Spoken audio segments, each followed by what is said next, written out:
15 अक्टूबर 2018 को दोपहर के तकरीबन 2 बजे मुंबई के अंधेरी से एक 20 साल का लड़का ओला पर एक टैक्सी बुक करता है। उसने अंधेरी से लेकर सेंटा क्रूज एयरपोर्ट तक के लिए एक टैक्सी को बुक किया था, जो कुछ ही समय के बाद उसके अपार्टमेंट के नीचे पहुंच जाती है।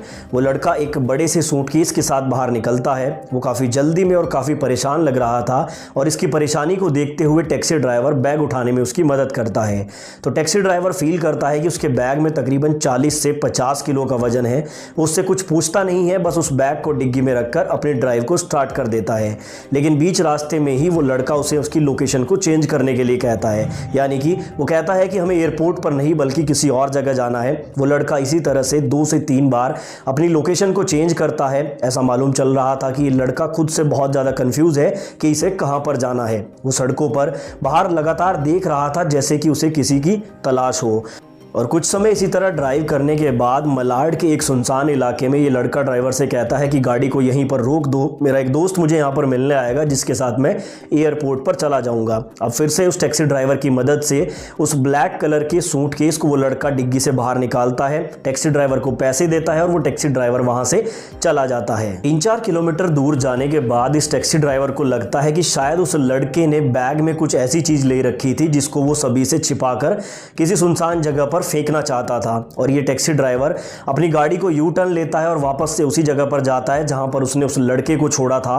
वो वहां जाकर देखता है तो वो लड़का तो उसे वहां पर नहीं मिलता है, लेकिन उस लड़के के साथ बड़ा सा ब्लैक कलर का जो सूटकेस था वो उसे झाड़ियों में पड़ा हुआ दिखाई देता है। ये टैक्सी ड्राइवर आसपास के कुछ लोगों को बुलाता है, उस बैग को झाड़ियों से बाहर निकाला जाता है और यहां पर उस बैग से एक हाथ बाहर झांक रहा था जिसको देखकर वहां खड़े लोग डर जाते हैं।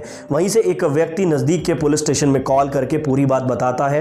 मुंबई पुलिस कुछ देर बाद वहां पर पहुंच जाती है और जब उस बैग को खोलकर देखा जाता है तो उसके अंदर तकरीबन 20 से 21 साल की एक बहुत ही खूबसूरत लड़की की डेड बॉडी पाई जाती है।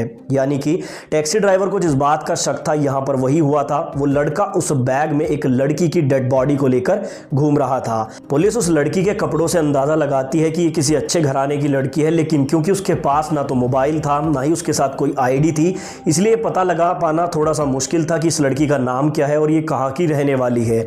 सवाल ये उठता है ये लड़की कौन थी, इसकी हत्या क्यों, किसने और कैसे की। तो चलिए आज के इस वीडियो में इस केस के पीछे की पूरी सच्चाई जानते हैं। अब पुलिस अपनी इन्वेस्टिगेशन स्टार्ट करती है और सबसे पहले उस ओला टैक्सी ड्राइवर से पुलिस पूछताछ करती है, तो वो पुलिस को सारी बातें बता देता है। अब पुलिस यहाँ पर ओला की जो एप्लीकेशन होती है वहाँ पर क्योंकि ऑनलाइन बुकिंग की गई थी तो वहाँ से उस लड़के का मोबाइल नंबर प्राप्त कर लेती है। एक तरफ पुलिस उस नंबर को सर्विलेंस पे लगा के उसकी लोकेशन ट्रेस करने की कोशिश करती है, वहीं दूसरी तरफ आसपास लगे सीसीटीवी कैमरों की रिकॉर्डिंग भी खंगाली जाती है और इन रिकॉर्डिंग में उस लड़के को ब्रीफकेस के साथ देखा जाता है। पुलिस को सस्पेक्ट का चेहरा और उसका मोबाइल नंबर मिल चुका था। अब पुलिस बिना देरी के उसके मोबाइल नंबर को ट्रेस करके उस इलाके में पहुंचती है जहां पर उसका फ्लैट था और बहुत जल्दी पुलिस उसके फ्लैट तक भी पहुंच जाती है। पुलिस ने यह पूरा काम इतनी तेजी से किया था कि यहां पर कातिल को संभलने तक का मौका नहीं मिला था। जब पुलिस उसके फ्लैट पर पहुंचती है तो वो अपने घर से खून के धब्बे साफ करने में लगा हुआ था, यानी कि कातिल यहां पर रंगे हाथों पकड़ा गया था। अब पुलिस उसको अरेस्ट करके पुलिस थाने लाती है और यहां पर इस केस का पूरा खुलासा होता है। पुलिस की छानबीन में मालूम चलता है कि इस 20 साल के लड़के का नाम मुजम्मिल इब्राहिम सईद है। इसका पूरा परिवार हैदराबाद में रहता है। ये काफ़ी रईस फैमिली से बिलोंग करता है। इसके फादर मर्चेंट नेवी से रिटायर्ड हैं और मुंबई में ये एक फ्लैट लेकर रहा करते थे। पुलिस जब उससे पूछती है कि आखिर तुमने उस लड़की को क्यों मारा और वो लड़की कौन थी, तब ये लड़का बताता है कि उस लड़की का नाम मानसी दीक्षित था। अब पुलिस मानसी दीक्षित के बारे में जब पूरी इंफॉर्मेशन निकालती है तो मालूम चलता है कि मानसी दीक्षित राजस्थान के कोटा की रहने वाली है। उसके घर में उसके माता पिता के अलावा एक बड़ी बहन भी है। ये घर में सबसे छोटी थी और बचपन से ही इसे मॉडलिंग का बहुत शौक था। इसने मिस कोटा का खिताब भी जीता था और उसके बाद मार्च 2018 में ही ये मुंबई आ गई थी क्योंकि मुंबई में इसे एक काफ़ी बड़ा ब्रेक मिला था। मानसी दीक्षित ने कई सारे सीरियल्स जैसे क्राइम पेट्रोल, कुछ डेली सॉप सीरियल्स होते हैं उनमें भी काम किया था। साथ ही ये बॉलीवुड में भी अपनी पहचान बनाना चाहती थी क्योंकि मानसी दिखने में बहुत ही खूबसूरत थी, टैलेंटेड भी थी, इसीलिए इसे बहुत जल्दी कामयाबी मिलनी शुरू हो गई थी।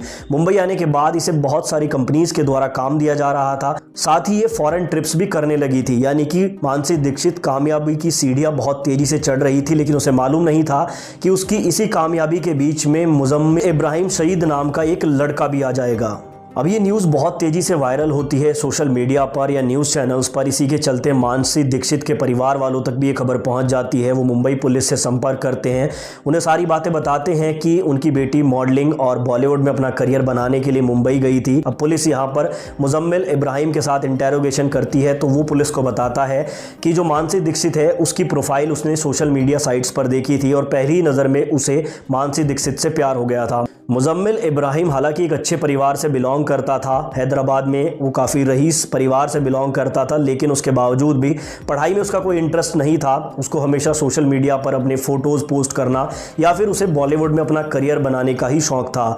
हालांकि उसके अंदर ऐसा कोई टैलेंट तो नहीं था और इसी के चलते जो इब्राहिम के फादर हैं वो उसे लेकर मुंबई आ गए थे कि शायद हमारा बेटा यहाँ पर कामयाब हो जाएगा। लेकिन यहाँ पर आकर सोशल मीडिया पर उसकी मुलाकात मानसी दीक्षित के साथ होती है। जैसा कि मैंने आपको बताया, पहली नज़र में वो उसे पसंद आ जाती है। अब किसी भी तरह से वो मानसी दीक्षित से मिलना चाहता था और इसी के चलते वो सोशल मीडिया पर अपना एक बहुत ही प्रोफेशनल अकाउंट बनाता है, जिसमें वो ऐसा शो करता है कि वो बॉलीवुड में एक बहुत ही फेमस हस्ती है, उसके बड़े लोगों से उठना बैठना है और यही सारी बातें वो मानसी दीक्षित को भी बताता है, क्योंकि मानसी दीक्षित को भी एक बड़ा ब्रेक चाहिए था बॉलीवुड में। इसीलिए वो यहाँ पर मुजम्मिल के जाल में फंस जाती है। मुजम्मिल उसे कहता है कि बॉलीवुड में उसकी बहुत अच्छे लोगों के साथ उठना बैठना है और वो जल्दी ही उसे काम दिला देगा और इसी के चलते वो मानसी दीक्षित से मिलना जुलना शुरू कर देता है। शुरुआत की कुछ मुलाकात रेस्टोरेंट में, होटल में होती है जो बहुत ही प्रोफेशनल होती है। यहाँ पर मानसी को भी लग रहा था कि शायद मुजम्मिल ही वो जरिया है जिसके जरिए वो बॉलीवुड में एंट्री कर सकती है, लेकिन मानसी को ये मालूम नहीं था कि मुजम्मिल तो उसकी मौत की कहानी लिख रहा है। अब 3-4 मुलाकातों के बाद एक दिन जो मुजम्मिल इब्राहिम होता है उसके घर पर कोई नहीं था, यानी कि वो फ्लैट पर अकेला था। तो वो मानसी दीक्षित को कॉल करता है, उसे कहता है कि मेरे फ्लैट पर आ जाओ, मुझे तुम्हें किसी से मिलवाना है, तुम्हारा फोटोशूट भी करना है जिससे तुम्हें बॉलीवुड में एंट्री मिल जाएगी। मानसी को उस पर यकीन था, इसीलिए मानसी बिना डरे उसके फ्लैट पर चली जाती है। पहले तो वो इधर उधर की बातें करता है, उसके बाद वो सीधा पॉइंट की बात करता है और वो मानसी से शारीरिक संबंध बनाने की मांग रखता है। मानसी इस पर क्लियर मना कर देती है और वहां से जाने की कोशिश करती है, तो इब्राहिम उसके साथ जबरदस्ती करना शुरू कर देता है। इसी जबरदस्ती के चलते जब मानसी उस फ्लैट से भागने की कोशिश कर रही थी तो हड़बड़ाहट में मुजम्मिल इब्राहिम उसके सर पर एक स्टूल दे मारता है, जिससे उसके सर पर खून निकलना शुरू हो जाता है और वो बेहोश हो जाती है। और इसी बेहोशी का फायदा उठाकर मुजम्मिल उसके साथ कुकर्म करने की कोशिश कर रहा था, लेकिन तभी मानसी फिर से होश में आ जाती है। अब मुजम्मिल के जो इरादे थे वो भी पूरे नहीं हो पाए थे, साथ ही यहाँ पर उसे डर भी सता रहा था कि अगर मानसी यहाँ से चली गई तो वो पुलिस में इसकी रिपोर्ट करेगी और वो पकड़ा जाएगा। और इसी डर से जो मुजम्मिल इब्राहिम होता है वो मानसी की गला दबाकर एक रस्सी से हत्या कर देता है। उसके बाद वो काफ़ी डर जाता है, क्योंकि वो कोई प्रोफेशनल क्रिमिनल तो नहीं था। हड़बड़ाहट में वो एक बड़ा सा सूटकेस लेकर आता है, जैसे तैसे करके मानसी दीक्षित की डेड बॉडी को उसमें फिट करता है। ऑनलाइन ओला कैब बुक करता है, जिसको वो हड़बड़ाहट में सेंटा क्रूज एयरपोर्ट के लिए बुक कर लेता है, लेकिन उसे तो कहीं और ही जाना था और बीच रास्ते में वो इसीलिए बार बार अपनी लोकेशन बदल रहा था, क्योंकि उसे एक सुनसान जगह की तलाश थी जहां पर वो मानसी की डेड बॉडी को ठिकाने लगा सके। तो इस तरह से पुलिस ने इस हत्याकांड के पीछे का जो खुलासा है वो मात्र 4 घंटे में ही कर दिया था। यहाँ पर ओला कैब ड्राइवर की सूझबूझ और पुलिस का स्ट्रिक्ट एक्शन की वजह से ये केस 4 घंटे में ही सॉल्व हो गया। मुजम्मिल इब्राहिम अभी जेल में है, लेकिन इस केस से एक बार फिर से साफ हो गया कि आपके दिमाग की जो हवस है वो आपसे कुछ भी करा सकती है। आपने इस कहानी से क्या शिक्षा ली, कमेंट में ज़रूर बताएं और ऐसे वीडियोस देखने के लिए हमारे चैनल को सब्सक्राइब करें।